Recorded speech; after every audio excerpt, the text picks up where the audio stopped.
a city with a shadow. You know, there's nothing quite like that sinking feeling in your stomach. You press the power button on your Mac, and, well, nothing. Or maybe you're just staring at a loading screen that never seems to finish. If your Mac won't start, seriously, don't panic. In this explainer, we're going to go through a really clear, step-by-step process to figure out exactly what's wrong and how you can fix it. Does this look a little too familiar? That progress bar just inching its way across the screen, only to get stuck right near the end. You've waited, you've hoped, but your desktop is just nowhere in sight. I get it. It's so maddening, especially when you've got stuff to do and your Mac is basically holding you hostage. Okay, deep breath. Let's figure this thing out. The key here isn't to panic, it's to be methodical. We're going to start with the simplest, easiest fixes and then work our way up to the more complex stuff. By the end of this, you're going to have a really good idea of what the problem is and what you need to do next. So here's our game plan. First, we'll get a handle on the problem. Then, we'll open up our first aid kit full of quick fixes.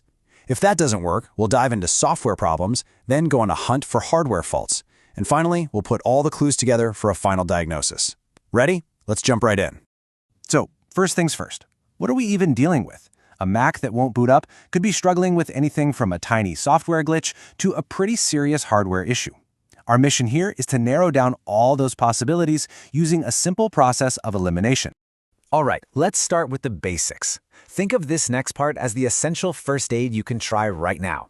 These steps are super simple, they're non-destructive, and honestly, a surprising amount of the time, they're all you need to get back up and running. Let's walk through these one by one. First, and I know this sounds way too simple, just be patient. Seriously, give it a solid 15 more minutes. macOS might just be trying to finish a background update. If nothing's changed, move on to step 2, a forced shutdown. You're going to press and hold that power button for a full 15 seconds. Make sure it's completely off. Now, before you turn it back on, do step 3. Disconnect everything that isn't absolutely essential. I'm talking external drives, printers, hubs. A faulty peripheral is a super common reason for startup problems. Next up, we'll reset the NVRAM and SMC. You can think of these as clearing out your Mac's short-term memory for hardware settings, which can get a little scrambled sometimes. After that, try using Internet Recovery to run disk repair. That can fix problems with the startup disk itself. And finally, run Apple Diagnostics to see if it can spot any obvious hardware failures. Okay, here's a really crucial piece of advice when it comes to Apple Diagnostics. Trust to failure, but be a little skeptical of a pass. What that means is, if the test comes back and says there's an error, you can be pretty darn sure something's wrong.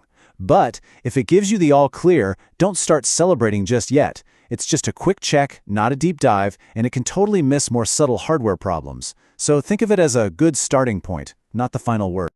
All right, so if that first aid kit didn't do the trick, our next big suspect is the software. A botched update, a conflicting app, or even a system drive that's just way too full can stop your Mac dead in its tracks. So let's investigate. Our single most important tool for this part of the investigation is something called Safe Mode. Booting into Safe Mode is basically telling your Mac to load only the absolute bare essentials it needs to run. It skips all your extra login items, all your custom fonts, third-party extensions, the whole shebang. And this is so key because if your Mac can start up in Safe Mode, it tells us one thing loud and clear. The problem is almost certainly software. Okay, you're going to want to pay close attention here, because how you get into safe mode totally depends on what kind of Mac you have. If you've got an older Intel-based Mac, you'll press the power button and then immediately press and hold down the Shift key. But for a newer Apple Silicon Mac, one with an M1, M2, or M3 chip, it's a whole different process.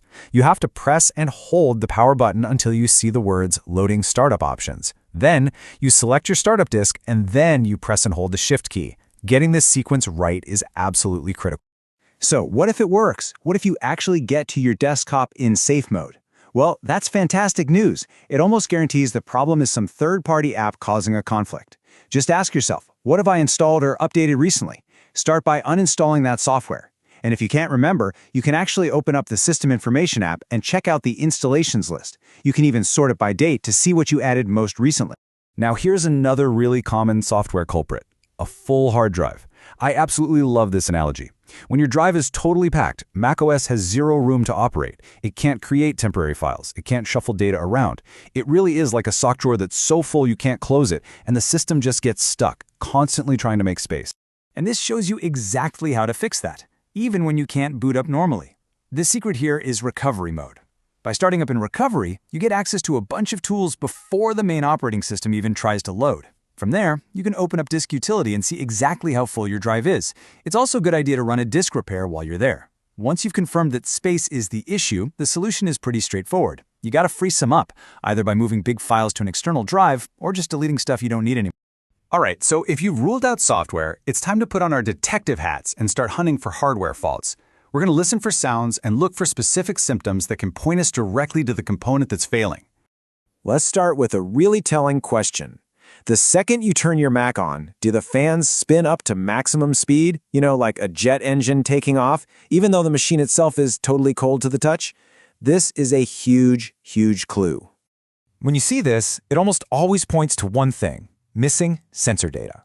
See, your Mac is filled with all these tiny little sensors that report the temperature from different components.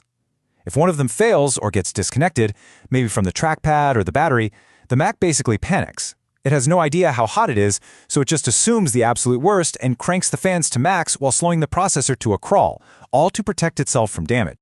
Okay, let's move on to the next clue, and for this one, you're going to have to use your ears. Power on your Mac and listen really, really closely. Do you hear any weird mechanical noises? Like a distinct clicking sound? Maybe a rhythmic scratching? Or a buzzing? Now, I gotta say, this clue only really applies if you have an older Mac with one of those old-school spinning mechanical hard drives, an HDD. If you do, those sounds are the classic death knell of a failing drive. That clicking noise, that's literally the sound of the drive's internal read and write head struggling and failing to find the data. You'll probably also notice things like extreme slowness, or maybe the drive doesn't even show up at all. Now, if it does turn out that you have a failed hard drive, there is a massive silver lining here. Don't just go and replace it with another mechanical hard drive. This is the perfect opportunity to upgrade to a solid-state drive, or SSD. They have no moving parts, which makes them way, way faster, way more reliable, and they run cooler. It is, without a doubt, the single best upgrade you can make to an older computer. And just one quick but really important side note. Sometimes the drive itself is perfectly fine, but it's the thin, flexible cable connecting it to the main logic board that's worn out. This is a super common point of failure, especially in older MacBook Pros. So if you're replacing the drive, it's usually a good idea to just replace that cable at the same time. And finally, we have to consider the brain of the whole operation, the logic board. If you have truly honestly exhausted every other possibility, the fault might just be here. You'll want to look for actual physical signs of damage. You know, things like burned components, that greenish-white crusty residue from liquid corrosion, or even a slight bend in the Mac's frame that might have cracked the board inside. Okay, we have been through a lot, from simple resets all the way to deep hardware investigation. So now, let's pull all of this information together and figure out a clear path forward. This table right here pulls it all together into a really simple action plan. Just find your main symptom on the left and follow that row across to see what to do. So for example, if your Mac did boot in safe mode, we know it's a software conflict, and your next step is probably reinstalling the operating system. If you heard those crazy loud fans, that points to a sensor issue that needs diagnostics or a repair. Heard that clicking sound? That's almost certainly a failing hard drive that needs to be replaced. And if you found any physical signs of liquid damage, well, that points to the logic board, and it's probably time to call in a professional. So what's it going to be? A software reinstall to get a fresh start? A hardware repair to swap out a failing part? Or maybe a data rescue mission with a professional? The most important thing is that you've moved from total confusion to clarity. You have a diagnosis, and your next move is clear. Good luck!